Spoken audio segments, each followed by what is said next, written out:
your family will let you know when you're when you're too selfish. Your tombstone's not going to say, great guy, made all of the meetings on time. Hello, and welcome to the YouTube channel. I'm glad to have you here. This is going to be a very different episode than any you've ever been with me on before, because if you love hunting and you love fishing, you're going to love this episode. You're also going to recognize another YouTuber if you love hunting and fishing. His name's Ashley Stuckless, and he's from High BC Hunting, and you would have already seen him on the Meat Eater podcasts, where he was talking about an incredible sheep hunt that he went on.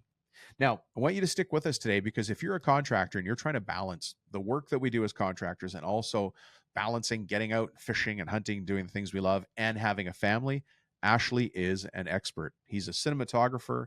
He's a big game hunter. He loves Western style big game hunting, which means he has to put a pack on his back and climb up mountains that are pretty vertical and get the game and then bring it home. And he videos the whole thing while he's out there, and he makes incredible, beautiful videos. You guys will see them here on the channel. We're going to get to the episode in a second, and I look forward to what you can learn there. Keep in mind, one of the ways to get out of the shop, out of the business, is to have a foreman who can take care of things for you while you're away. And if you want your foreman to get trained in leadership skills, get on the wait list, because every once in a while we have an information call on what foreman training looks like. If you want to get on the foreman information training call, just text me the word foreman training. My cell phone number is 206-208-7581. I'm going to leave it at that. Let's get to the episode. Mr. Ashley Stuckless, how the heck are you?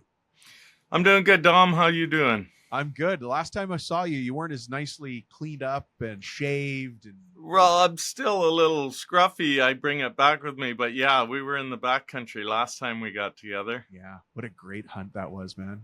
Super fun. Yeah, and you got wheels on you. Not bad for an old guy. Not bad for an old guy. I'm an old guy too, and I was like, I was panting in the back. I was like, oh my God, I got to keep up to you and Spencer. Well, you did great, actually. Like, really impressed. Yeah, well, you saw how hard I was working out to just train for that, and the elevation gain and the, yeah.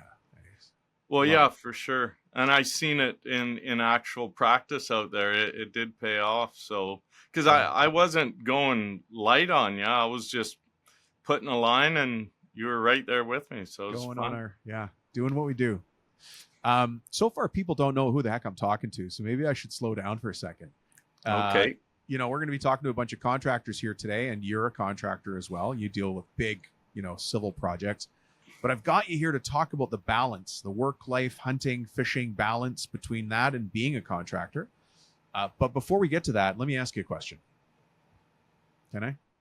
Yeah. Fire away. Who the heck are you? And how is it you come to be speaking to all these forward-facing contractors? Who am I? I've been in the construction industry for my entire working career, which is about 25 years now.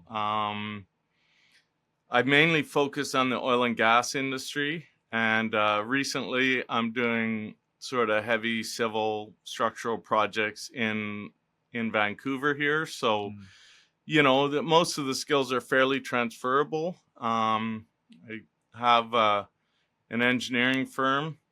We have a small group of dedicated engineers that work with me and my business partner, and we've had that going for about 6 years, that business, and it's been doing well for us. Yeah. So you're used to this world. We're talking to contractors here, and typically they're working so hard they forget to take the time to do two things. One, take care of their family, and second, get out fishing and hunting. Yeah. I mean, we all get caught in that trap for sure. I mean, I'm, very dedicated to my backcountry pursuits, but I am even more dedicated to my family. And as, kids get older and sports programs get more complex and demanding, and there's a lot going on there. Yeah. So let's dig into your background a little bit, because at least some people will have heard your voice before, if not seen your face, because you've been on a couple of pretty high profile shows. Yeah, I have. I've recently been, starting to sort of get picked up with my, my side gig of filming backcountry hunts and backcountry adventures. I've been picked up and on the Meat Eater podcast recently. I've been, a ton of different podcasts in Western Canada that is in the hunting space. I've been on specifically talking about the technical side of filming. I mean, my job's quite technical, so I kind of have dove down the rabbit hole of that. So yeah. So and you have a show on Wild TV? I do, yeah. Hi BC. Yeah, Hi BC's on Wild TV. It started on YouTube and got picked up a couple of years ago for that. Hang on a second. What's the name of your channel? Hi BC? Hi BC. Yeah, it's tell us more about what Hi BC Yeah, it's interesting. Yeah, it's I was surprised the web domain was still available, honestly, but yeah, it's about high country, backcountry hunting, so high British Columbia. It's also a double entendre and possibly a triple entendre with what you're referencing there. That would be 420 BC. Yeah, the 420 I'm pretty sure that one would have been gone. Yeah. But I think you told me when we were on the mountain, high BC also stands for high ballistic coefficient. Correct. Yeah, that's the double entendre. And we do a lot of long range training, and when we're not hunting in the hills, we're out shooting long range with high ballistic coefficient bullets and nerding out on ballistics. So yeah, I don't know if people saw the clip of me missing that rock, that huge Volkswagen. I have the luxury of seeing things in full frame and uncompressed from what happens when it goes online. So you actually hit the rock, but you hit the very low edge of it. You actually cut off a weed that was right beside the rock, and actually, that was the intent. I really wanted to clean up the landscape for everybody. Yeah, you did a nice job. That rock really pops now. Let's I can tell I'm already trying to go down the hunting path with questions, right? But let's go down the contractor path and how the difficulties you face or challenges you face in just booking the time and making sure you balance all of those things. How do you live a life where for you it's 5-6 hours before you actually get out of the truck and put boots on the ground? How do you do all that? Yeah, well, I mean, it's a process to sort of get to a place where you get to build time. I think if you're really giving it your best shot with a new business, especially in the beginning of MPS, there wasn't a lot of extra time. There was a lot of family sacrifice as well to sort of get the boat floating. And then you have to be really intentional once things are kind of functioning and progressing to start managing and start and pay back the dues to the family time, and then build on top of that some time for you to whatever your hobby is to get that in there too. How long of lead time do you need to give your wife to say I'm going on a 15-day stone sheep hunt? Well, I usually know the year before, but she is extremely accommodating. I mean, she sees it as like I see it, as a passion project, and she knows how stressful work can be and how much you got to put into it, and she knows that's my escape, the way I reset, and she knows I'm better for it, so she's very supportive, very lucky. Yeah, it is. You said the word reset. Being in the forest, to me, some people get scared. They're like, oh, I don't know where we're going in the trees and it's scary. And I'm like, oh, the trees and it's beautiful. And I don't know where I'm going and we're going. Yeah. Well, you know what? Even when about 10 years ago, when I really dove into a lot of solo backcountry stuff, I mean, there was a learning curve there on, some of your uncertainty and fears when you're sleeping out there in bear country in your tent. But part of that actually was the reset as well. It's sort of shocking the system into sort of, okay, this is new and wonderful and a bit scary, but let's work through it and see where it goes. And, at the end of the day, it's a learned skill like everything. Yeah, it is to sleep alone in your tent when the bears are out there. And we're not talking about black bears, folks. We're talking about. Yeah, there's a lot of grizzlies.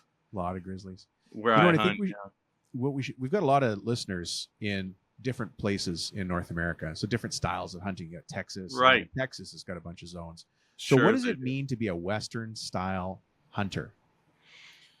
Uh, I mean, being a Western style hunter is typically equated to, more mountainous or broken terrain. It Hmm. means getting away from roads. There's some species that are synonymous with the West. And, when you start getting into those species where you're hunting mountain mule deer, where you're hunting mountain goats, where you're hunting stone sheep, uh that's sort of where you're going with western hunts are carried on your back. It's Yep. we go in for our sheep hunts. It's a 10-day hunt. We'll have 60 to 70 pounds on our back On your going back. in. It's a lot. Yeah, on our back going in. And then, if we're fortunate enough to harvest, then, It's a lot more coming out. coming out's a big number. Yeah. Yeah. It's funny because Yeah. I hear people saying a Western style hunt in Nevada, and I'm like, okay, Yeah, I it's guess there. Oh, it's it's there. there. It's Oh, there. yeah. Maybe paint a picture for people that, and of course, we can see all this on your YouTube channel. You got a fantastic channel called High BC. Yep. But what's the typical terrain, or maybe the terrain you and I were in when we were hunting bears? Explain that to people. Yeah, well, we're in so we're in mountainous terrains. We're above tree line. Our hunt was fairly high for the region we were in. It was basically tippy top of the region we're in, within a couple 100 feet of the highest peak in the entire region of elevation. And you're talking open meadows and avalanche chutes and rocky cliffs with views. Lots of time sitting with your binoculars up, Yeah. and just just looking at the landscape. Mixed pine forest and Yeah. spruce trees and Yeah, river everything. valleys. It's really the landscape's pronounced in everything, right? So the river drainages are cut deep.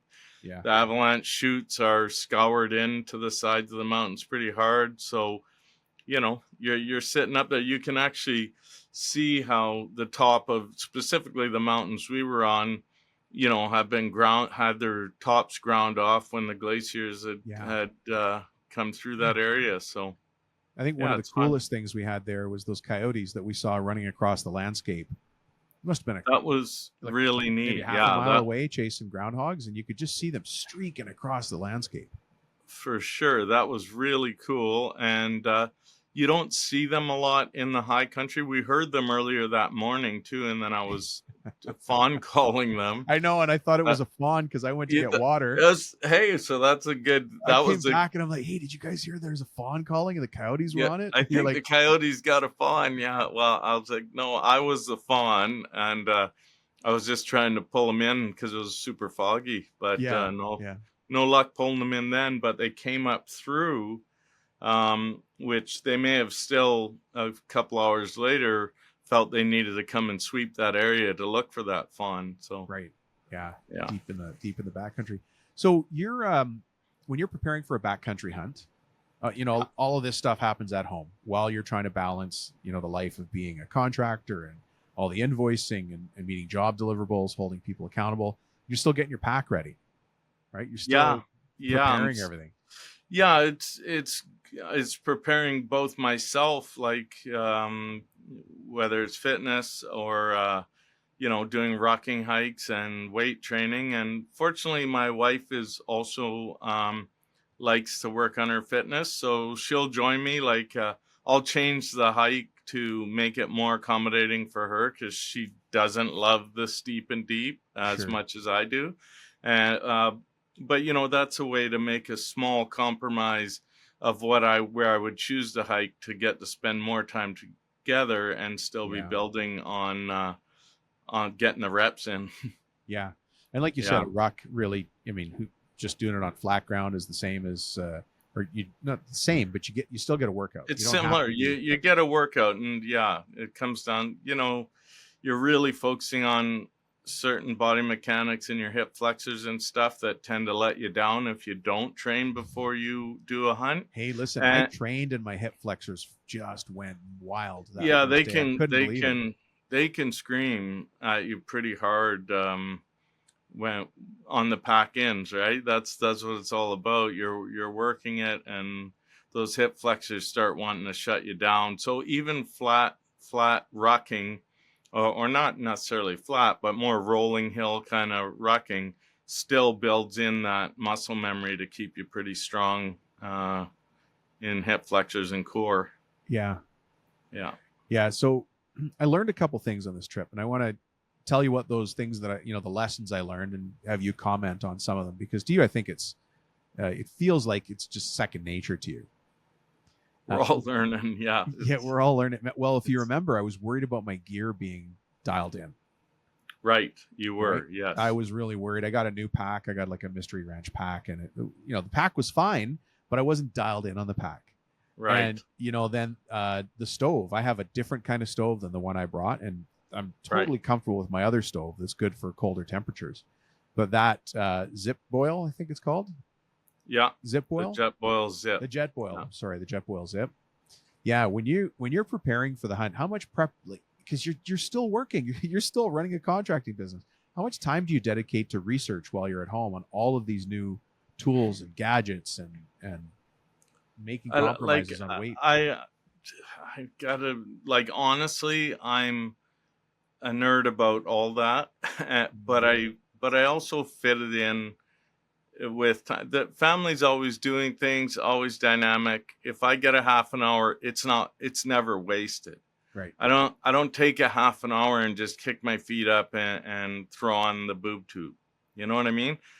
If there's a break, then there's something that I need to research. And when you go on extended hunts, you don't want to be testing that gear in the field. So if me and my son go on a fishing trip, because this year has just turned into like a lover of fishing. So I'm like, that's great. And but that's an opportunity for me. If I've got some new gear, a new stove, for example, like you're talking about, I'll bring it out on that fishing trip and just make some noodles on the shore for him and I, just to get some reps in with it, to make sure it's not going to let me down.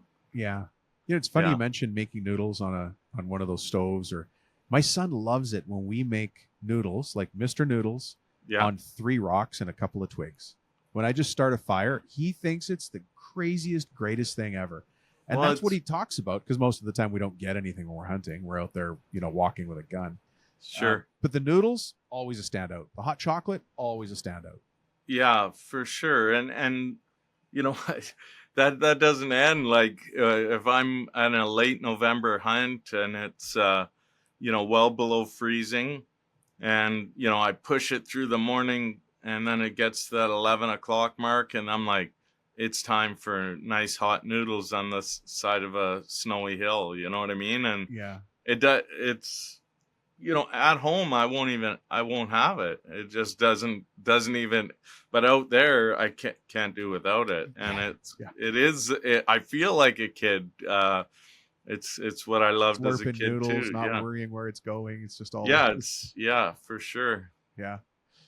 So when you come back from these trips, we got to talk a lot about balance to prepare. I'm hoping we're preparing people to chase their dreams. Right. Yeah. Everybody's got a dream. Ashley, you and I live in a place where we can hunt moose, deer, all kinds of deer, bear, elk. What am I missing? The list just goes on. We've got everything here. Yes, we're extremely fortunate. I mean, we run a family calendar. Like, what helps us keep it balanced, because the whole family is busy. We run a family calendar, and I sort of run on my own mental credits. Like, if I'm taking a big hunt for me, then I'm looking for the opportunities soon after I return to have some family plans, a camping trip, a weekend with friends, a barbecue, go sit at the beach, whatever. Right. So I just try to manage that, and your family will let you know when you're too selfish. They'll sure let you know. But it becomes a big reward not to get reminded about balance, because you're taking ownership of that and you're actually managing it with good communication. If you treat everything the way you would treat a job and a client, of good communication and, being on time, being reliable, well, that's the same thing you got to be well, that's what I do in my family life. I want to be relied upon by my son, by my wife, by the plans we make. And even if a great opportunity comes along and it's in conflict with the plans I've already set, then you gotta be the big boy. You gotta make the right decision. Yeah. Because Yeah. you need that family to come home to. Yes. Yeah. Yeah. Yes. It's very comforting having a family to come home to. It feels very rewarding to be out there enjoying something that I love, knowing that things are together back at home. Because frankly, no matter what your hobby is, whether it's backcountry or not, if you're not managing your relationships at home, you're not going to enjoy these things to the level that you could be. Down right to the fact of not enjoying it at all, because you've basically put yourself in two places. And yeah, You have two minds.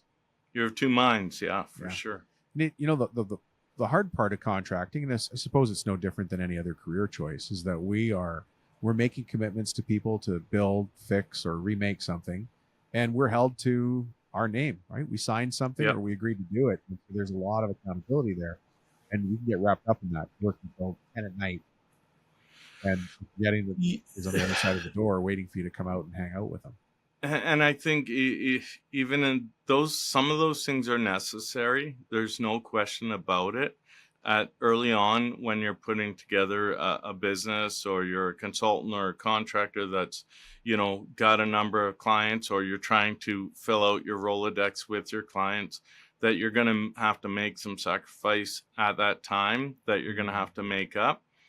But I think if you're not working towards building in, first and foremost, the family time outside of work, and then I think, very closely behind it in importance is building out whatever your individual passion is, because if you build out time to do that, you'll be better in the rest of the areas. I'm better to my clients if my family's happy and I'm doing the things I want to do as much as I can. Right. You don't feel compromised.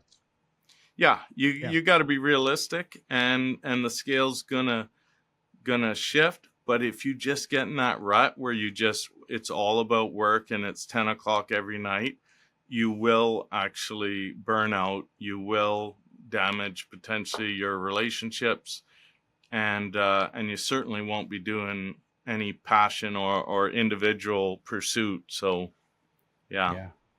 There's so many hobbies wrapped up within your hobby. And I think one of the ones that a lot of people here also have is around their guns. Yeah. What were we shooting up there? Because there was no recoil, and you were reaching out 700. Tell me, what was the number? 730, I think it was. 730 yards. Yeah. So it's pretty good poke. Yeah, I mean, I've always been sort of a nerd on the technical side. Like I said, I'm a gear nut for sure. And that goes for everything,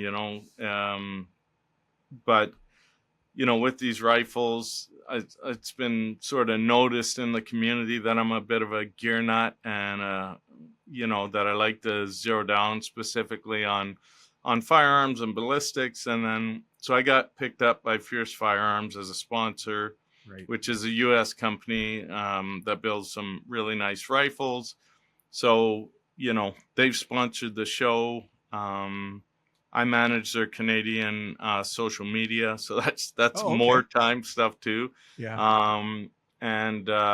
So we're shooting a Fierce Rival 7 PRC out there, which is a pretty nice gun with a Zeiss V6 4 to 18 by 50 scope. Yeah. What's the maximum range with that cartridge in that? Like for terminal performance, like for harvesting, shooting a deer? Yeah. I mean, I have an ethical limit of 600 yards as the absolute furthest I would shoot terminally. You know, I'm still punching 1,200 foot-pounds of energy at over 1,000 yards. So, So you really could, I mean, not that you want to, because part of hunting is trying to get close enough to make this. yeah, it's part of it. It's part of it. If you're going to do like Western style hunting, there's a lot of opportunities that come up that are in that 400 or 500 yard range, and there really isn't a good way to get closer. But if you can get closer, I have sort of two drivers. One is the ethics of getting closer, and the other is the closer I get, the more fantastic the footage of these awesome animals is going to be. Yeah. So even if I'm not even thinking about harvesting an animal, I'm still thinking about how to capture them, as close as possible on camera. Well, you and I dropped, we saw that chocolate colored brown bear. Yeah. He was a big boy. Or what did you call him? He's a big boar. No, he was a what?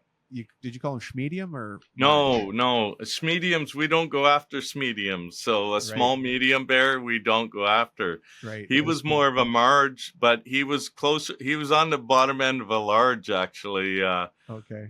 But he definitely wasn't a schmedium. That was a very healthy, mature boar, black bear that was just beautiful chocolate color. Beautiful chocolate color. He came out, looked like a bowling ball rolling across that hill, and he was not bothered by anything. And who spotted him? Oh, that guy. What was his name? I can't remember now. Yeah. I think he's here. He's happy to be on the team, Coach. Just put me out there. No, that was good. That was good. You spotted him, and man, it's funny because we were looking over such a huge landscape, and then when that bear walked out, there was no missing him. No, even though he was at that time probably 800 yards away. Yeah, at least probably when he first came out, where you had spotted him come out of the trees there. Yeah. And then we dropped down to try and get him, to intercept him. Yeah. And I guess what I was thinking at that point was, it's amazing how the landscape changes when you as you're getting closer. Just now we were talking about the ballistics and the shot for placement. Sure. But when you're actually hunting, when you're trying to get closer, things change. You just realize it doesn't look the same as it looks, it is amazing. We're going from a very high vantage point, and we're diving down into the basin he's in. So we're losing that advantage for line of sight and stuff. And then we're looking at smaller pockets and ribbons and veins and hoping he wants to play ball. After 2 or 3 hours, it was clear it wasn't going to happen. But not want to play ball. But he was at he was at about 7:15, right near that rock that we shot on the last day. Right. And I said, after it blew up and didn't happen, halfway through the next day or whatever, we're still grinding, trying to pick him up again. I said, well, if he doesn't come out before we pull out on Sunday, we're going to shoot that rock over there just to prove it out, if we could have shot him from that area. And I think we proved it out pretty nicely. So I think it was when Spencer, because you had one of your other YouTube hunting channel buddies with us. Yes. Great guy. He's also a lacrosse player. I didn't realize that. He was pretty accomplished lacrosse player, I think, too. Just so humble about it as well. Yeah, he's humble about everything. Except those Hawkins cheesies. He was all about that. I still haven't sent him the bag. Come on, man. That's bad. Like, if you make a wager, you got to pay, right? Yeah, well, he's hearing this episode pretty soon. Yeah, I know. But Spencer took a shot at that rock, and then that gopher popped up. Well, when I reviewed the footage, there's gophers running around every shot. Oh, okay. Every time we shot and hit the rock, there'd be a scatter of 1 or 2 gophers. Those poor things did not know what was going on in their lives. Yeah, I didn't even know they were there till that one popped up right near the rock when Spencer shot. Yeah, I could just imagine them yelling, "Who's at the door?" Getting they're knocking hard on that rock. Yeah. Fee, fi, fo, fum. Yeah. So you, I've been following you on social media. You've got a great channel. I noticed you were just fishing for salmon. I was. That was a family trip, actually. We had went over to Vancouver Island. biggest coastal island here off BC. And the friends of ours had 3 months ago got this house, and it's right on the ocean, and it's Nice. just, like, Raw. oh, and no, it's some next level stuff. I didn't get in the hot tub, but it's like right down Oh, on the edge of the ocean and stuff. And he had a fishing boat, so he's got like a you got to go. 28-foot boat, brand new motor on it. He's all jazzed up about that.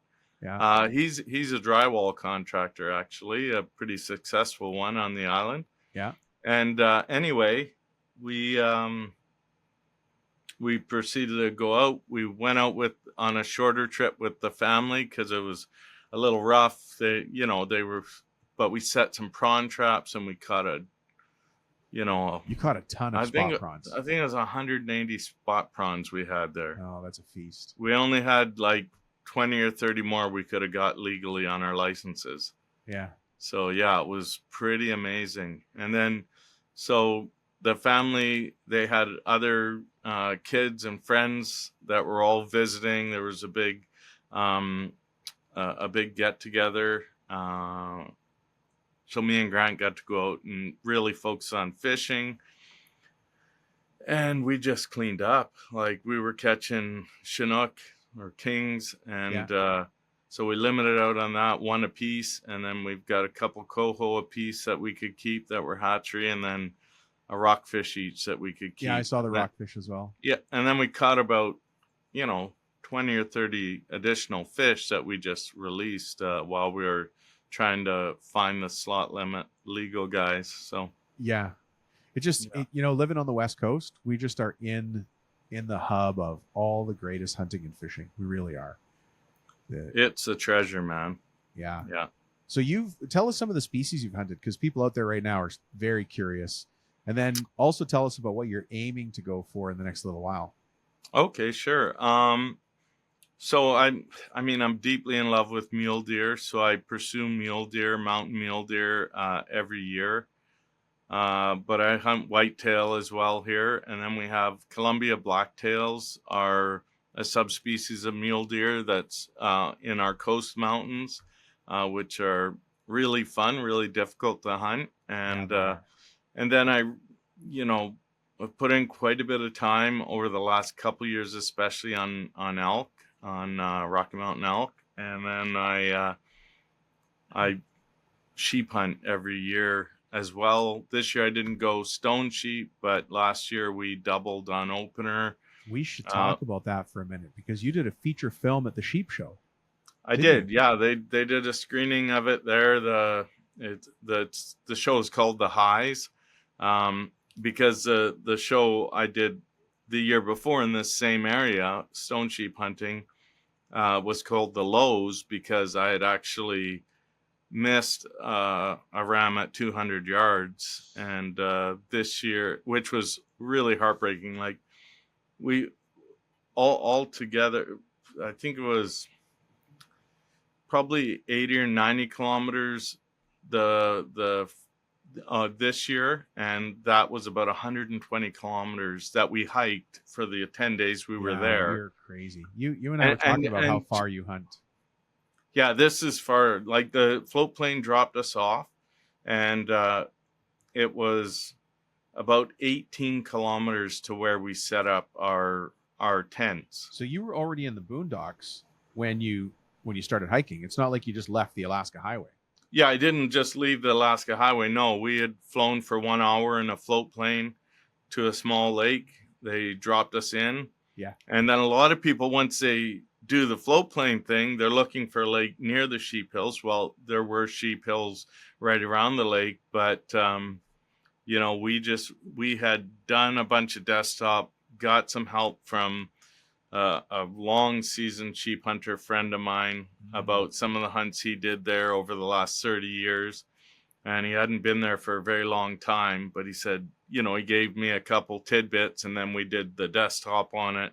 And then we're like, yeah, we're getting dropped off with the plane, and we're going to, hike like we're trying to get away from a highway. So yeah, we did 18 kilometers, and then the sheep we got in the highs were another 4 kilometers further away. Further So it than was that. 22 kilometers away from where we got the sheep to bring them out. I'm just going to do a quick conversion for people. 100 kilometers is about 62 miles. Yeah, right. Exactly. Yeah. And you did that all, you walked it. I think part of it you walked in your Crocs. We did a couple about a mile and a bit in our Crocs. Yeah. Just lowland swamp. Is that why you're? Yeah, is all the river crossings. So instead of going on and off, so we had 8 river crossings that creek crossings, but a significant creek. So, at points it was waist high. So it was pretty good. So we just run the Crocs, and then between crossings, there'd be 200 meters of, fortunately the moose and stuff get good game Moose trails down near that. And there's lots of grizzly bears and some black bears in this area for sure. And so the trails were fairly well established around the stream, but away from the stream, like where we went to get the sheep. Yeah, it's just raw craziness. Hey, did I ever tell you the story about the shepherd and the sheepdog? It's a great story. You may have heard it before as well. A shepherd can't watch every sheep at the same time. Every sheep, all the sheeps. That's why he's got sheepdogs, to keep the flock moving in the right direction and get them from one end of the farm to the other safely and on time. In your shop, think of your foreman as the sheepdog. If he's not trained and healthy and taken care of, the whole crew scatters and jobs fall apart. Well, that's why I run Foreman 101 training. It's training designed to make the foreman lead the crew, not just swing a hammer. Now, we're running a free 1-hour information call where owners and foremen have to attend at the same time. Get on the wait list for the next free information session. Now, just text me at 206-208-7581 and say foreman training, and then we'll get you on the list. So, Ashley, there's actually you've got the 2 videos on your YouTube channel, the highs and the lows, but there's a story. You don't want to give away the video, but what's the story behind those 2 videos and that sheep in particular? Well, I think even if I do give it away a little bit, it's still worth it, because it was like, from the ultimate gut punch to an unbelievable sort of comeback deal. So like I said, we went into the same area where I'd missed the year before, heads slung low all year thinking about it. I saved that empty cartridge and I wrote "don't miss" on the side of it, and it sits on my desk. It's just right over there right now. And so I sort of lived with that for the whole year. And then, we booked the plane again within a week or 2 of getting back home. So just to make sure we got it again, we're back in same drainage, that same bad channel, that same 18-kilometer hike in, set the tents up in pretty much our exact same spot. And the evening before opener, we were actually glassing and picked up a group of 5 sheep. And the one Did you know he was in there? What's that? Did you know he was in there? So not 100%, but he's a very unique looking ram. He's a 10-year-old ram. He has a very unusual, which if you know stone sheep is once or 10, that is an exceptionally good ram. So we looked, and then I looked at Jesse, and we had it on the phone scope there and my long lens, and I said, I think that's Chip, man. And that was the nickname we gave him from the year before, because his one horn on the one side sort of was chipped off on the end. Okay. So we called him Chip. And I said, I think that's Chip. And there's another like really impressive twisty one with him. So then we're like, okay, well, we got to go to bed now. And it's light till... How did you sleep? I was up. I swear I was up every 20 minutes, half an hour, just trying to shut my mind down, because I knew it was going to be a big push the next day. Yeah, it'd be a big day. So we got up, pushed in there, and by the time we were a mile or 2 into it, we could definitely tell I'd looked at the ram I missed like countless hours in the editing bay. So I had a really good eye Right. for his unique characteristics and his fur patterns and what have you. And yeah, then we knew it was him. And Yeah. it was 10 a.m. on opener on 2024. So this past year, exact same time we got to pull it off. You got to take, and you guys did a double. We did a double. You did a double, which is also extremely impressive. It's extremely impressive. It's impressive for the amount of good fortune it takes for that to come together. Yeah, because it's and on film, which is hard as well. I mean, I got to see you and Spencer trying to video everything. Oh yeah, that's another layer. You know, if you think rifle hunting is one thing and then archery is harder, well, you guys do rifle and archery with cameras. Yeah, alone. Yeah, it's not like you have a photographer with you. You're the photographer. I do all the video work, all the editing, everything with it. So and coming back to balance, you know, that's forced me to become very efficient at editing. I still am questing for still a higher level of quality. I'm always pouring into something. I can't help it. But I've also realized that I sort of have to give myself time limits and get things done. Yeah. Yeah. Because of the balance. Because of the balance. Yeah. Otherwise, you know, you could easily, I remember the first time I did like a 25-minute video. Right. It probably took me 100 hours. 100 hours to actually do it because, you know, in order to do it, I'm learning, I'm using YouTube, I'm, you know, asking all the friends, research, all the little bits, everything, you know, untrained, but just passionate about doing it. And then, so now I could, you know, I can do this, a better edit in 20 to 30. That's a significant. More complete. See, there you go. There's always a way to work lean manufacturing into the conversation. Yeah. Ashley. Yeah, that's right. Right. Yeah. It's still a huge time it's commitment. A massive time commitment. Yeah. But it's not 100 hours. Now you got it down to 20 and that's right. So I only have to get up at 4 a.m. A few times a week and get, you know, and actually it's my most productive time. The phone's not ringing. It's complete focus. The family's completely sleeping. It's just hammer it out. Nobody knows you're gone. Yeah. Yeah. What are your future hunts? What do you have planned that's exciting? I've got a few exciting things this year. So I'm just in talks right now with a chassis manufacturer that's basically taken over the market by storm, where they might partner in a film with me, and it's going to be a 9-day river elk hunt. That's the one you're looking for a photographer or a videographer to Yeah, I was looking for a videographer to maybe come and help lift the weight. I'm still sort of, I got this like it's my baby kind of syndrome. Yeah. Which is I gotta you know gotta talk about delegating. I think eventually. Well, yeah, I don't typically have a problem with delegation.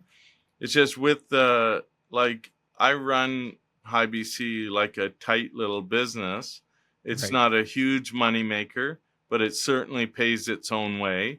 Yeah. So I have to be frugal until I sort of build it enough to start delegating more of this stuff. That's the greatest logic ever. So, everything's got to pay its way. I'm at the cusp of it. You know, I think if I start treating some of these films as individual projects, partnering with some people in the industry, it allows me to then build a budget. It's a lot closer to the type of project management and construction management that I do. That's where those skills come where I'm able to, build out the spreadsheet and, work on this is the specific cost to the project. This is the time that goes into it. And,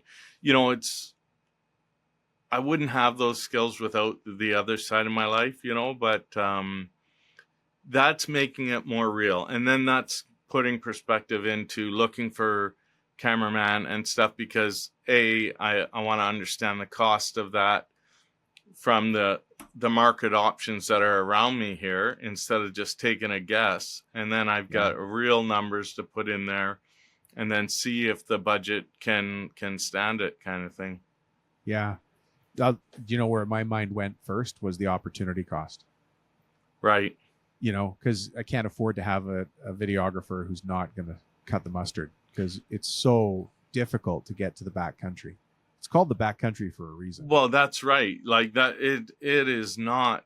You can't. There's a subset that you're looking for that needs to be highly skilled technically with the camera equipment, but also physically able to do these hunts. Yeah, hours of blowdown and walking through swamps, and that some really rough I decided to hike through. Yeah, that's right. And then I'm really, really pumped up about an October Rocky Mountain goat hunt. So this is going to be extremely cold weather, real mountainous, super high. When we chase goats, it's the highest elevations that we'll hunt in, and it's late. Like October is the beginning of winter in where we're going to be hunting. So, it's going to have a bunch of hardship. It's going to be a really fun story to tell. There's a pretty, we've got a reasonable likelihood of success from intel that my buddy has on specifically his personal experience in the area. So I'm excited about that. I also have in October family hunt. My son turned 10 this year. My wife's still trying to get her first deer. So there's a very important family story film that I've been putting together. I put the hunt with my wife out last year. This year's going to have me, her, and Hunter. Well. So yeah, nice. So those are the big ones. In the hopper. Yeah, those are the big ones. And this comes back to the balance. Like you've got to plan those. You've got to look at the calendar. You have to make that time for yourself. The business has to support you in it, but. At the end of the day, nobody's going to say your tombstone's not going to say, great guy, made all of the meetings on time. Yeah, right. That's right. Yeah. Let's hope not. Let's make the meetings we got to make, but let's make sure that isn't our headline. That's for sure. Yeah. Well, Ashley, I so much enjoyed having you on the show. This is totally different and yet the same, because even though we were talking about contracting and time-life balance, we got into what you and I both love so much, which is hunting. And a little bit of fishing. Yes. So thanks for being on the show. Hopefully we have you back. Maybe next year you and I will get a chance to head out in the hills again. And well, I think we got a score to settle. So with Spencer, I think quite possibly. I think he's bought in enough on coming out of there unsuccessful as far as harvesting goes, and I think he's bought in. He'll come again. Yeah. Well, Ashley, it's late, and I know you've got to get back to your family. I have to do the same. So thanks for being with us, and stay tuned, folks. We're going to have Ashley back again.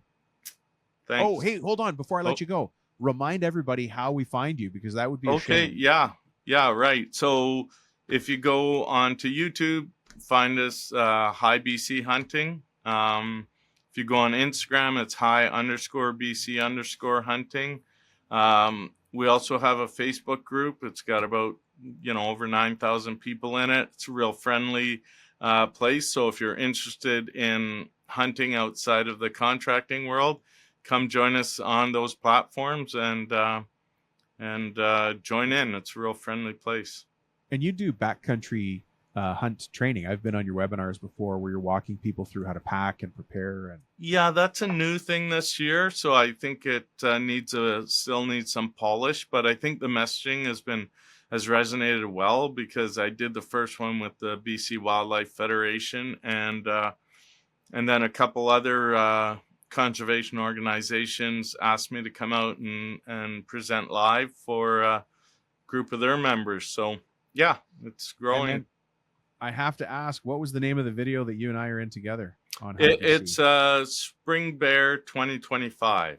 Right. And the Elmer Fudd is not a reference to me. There's an Elmer Right. Fudd there. That's a Yes, reference to that's Spencer. right. Yeah. Well, it's, when I launched the video, it was called Hunting with Elmer Fudd. And that was a play on Spencer, who's Elmer Fudd in the thumbnail.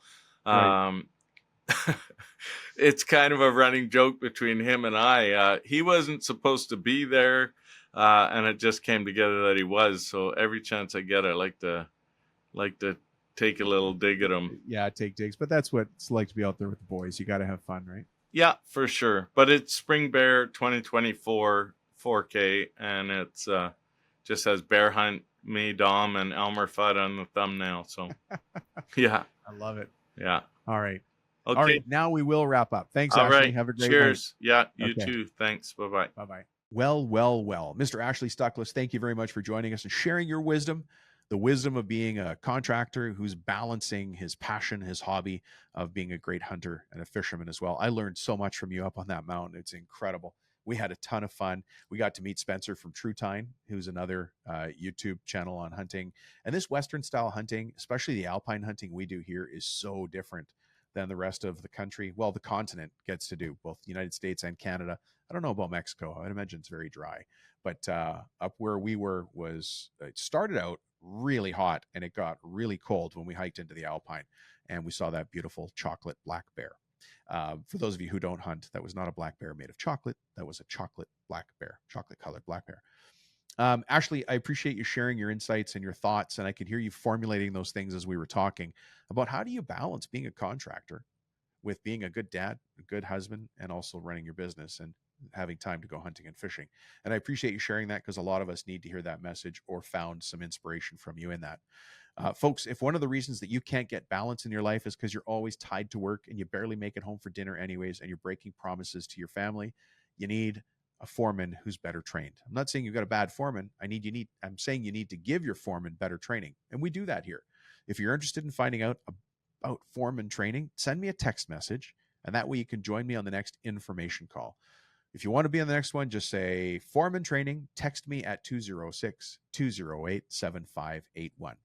Folks, this whole show is thin soup. Maybe it's Mr. Noodles like we had up on the mountain, Ashley, until the day you and I can have a cup of coffee or a glass of wine together, or maybe Mr. Noodles on a mountain.